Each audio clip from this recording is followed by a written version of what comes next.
चलिए आज आपको एक बहुत ही पुरानी और मज़ेदार कहानी सुनाते हैं। ये कहानी है एक लकड़हारे की, जिसकी ईमानदारी ने उसकी तो पूरी किस्मत ही पलट दी। तो तैयार हो जाइए, हम चल रहे हैं इस कहानी की दुनिया में। बात बहुत पुरानी है। पहाड़ों के बीच एक छोटा सा प्यारा सा गांव था और उसी गांव में रहता था रवि, एक लकड़हारा। रवि का दिल उसकी मुस्कान की तरह ही बिल्कुल साफ था और हाँ, मेहनत से तो वो जरा भी नहीं घबराता था। तो ये है रवि। देखने में कितना सीधा साधा है ना? रवि के पास धन दौलत तो नहीं थी, पर हाँ, उसके पास एक ऐसा खजाना था जो दुनिया की किसी भी दौलत से कहीं ज्यादा कीमती था, और वो थी उसकी ईमानदारी। रवि की जिंदगी बिल्कुल सीधी सी थी। रोज सुबह सुबह अपनी कुल्हाड़ी कंधे पर रखता और जंगल की तरफ निकल पड़ता। फिर पूरे जंगल में एक ही आवाज गूंजती, कट कट कट। शाम को लकड़ियों का गट्ठर बाजार में बेचकर जो भी पैसे मिलते, उसी से उसके परिवार का पेट भरता था। वो गरीब जरूर था, पर बेईमानी तो उसे छूकर भी नहीं गुजरी थी। पर फिर एक दिन कुछ ऐसा हुआ जो सब कुछ बदलने वाला था। उस दिन रवि नदी के किनारे एक बहुत बड़े पेड़ की टहनी काट रहा था। वो पूरी ताकत से कुल्हाड़ी चला रहा था कि तभी पसीने से भरे उसके हाथों से वो कुल्हाड़ी फिसल गई और एक जोर की आवाज आई, छपाक, और कुल्हाड़ी सीधी नदी की गहरी लहरों में जा गिरी। बस ये देखकर तो जैसे रवि की दुनिया ही खत्म हो गई। उसकी आंखों के आगे अंधेरा छा गया। हे भगवान, अब क्या होगा? अब मैं अपने बच्चों को क्या खिलाऊंगा? वो बेचारा जमीन पर बैठकर फूट फूट कर रोने लगा। रवि बस रोए जा रहा था। उसे लगा कि अब तो कोई रास्ता ही नहीं बचा। लेकिन ठीक उसी वक्त, जब सारी उम्मीदें खत्म हो चुकी थीं, एक चमत्कार हुआ। नदी का पानी धीरे धीरे चमकने लगा, जैसे हजारों तारे पानी में उतर आए हों। और उसी चमक के बीच से एक तेजस्वी देवता बाहर आए। वो नदी के देवता थे। उनकी आवाज में एक अजीब सी शांति थी। उन्होंने बहुत प्यार से पूछा। रवि ने रोते रोते अपनी सारी कहानी सच सच बता दी। देवता मुस्कुराए और पानी के अंदर चले गए। और जब वो बाहर आए तो रवि की तो आंखें फटी की फटी रह गईं। उनके हाथ में सोने की एक कुल्हाड़ी थी जो सूरज की तरह चमक रही थी।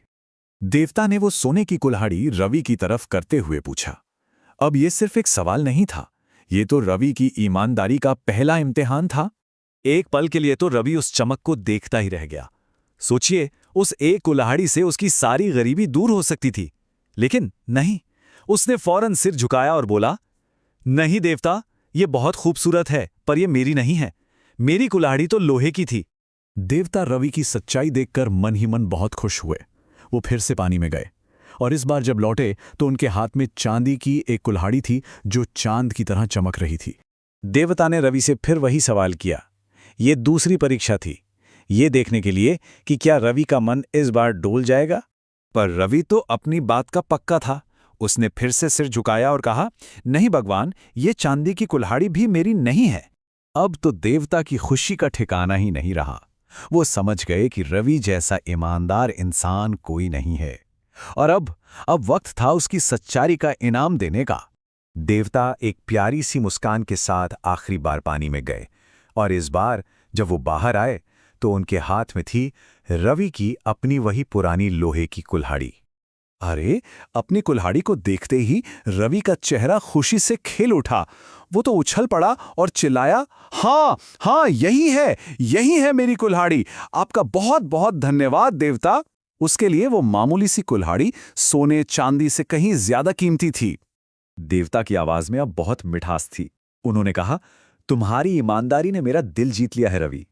तुम अपनी ये लोहे की कुल्हाड़ी तो रखो ही, साथ में ये सोने और चांदी की कुल्हाड़ियां भी मेरी तरफ से तुम्हारे लिए इनाम हैं। रवि तो हैरान रह गया। उसे अपनी आंखों और कानों पर यकीन ही नहीं हो रहा था। वो तीनों कुल्हाड़ियां लेकर खुशी खुशी नाचता हुआ अपने घर की तरफ भागा।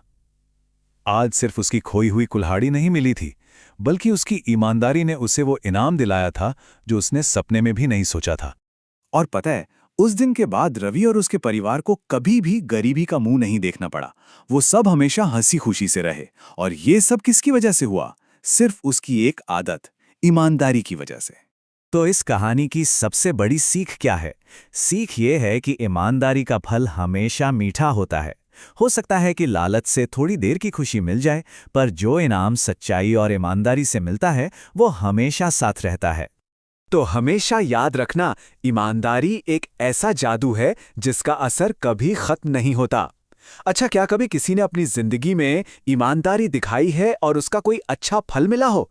ऐसी कहानियां तो सबको सुननी चाहिए।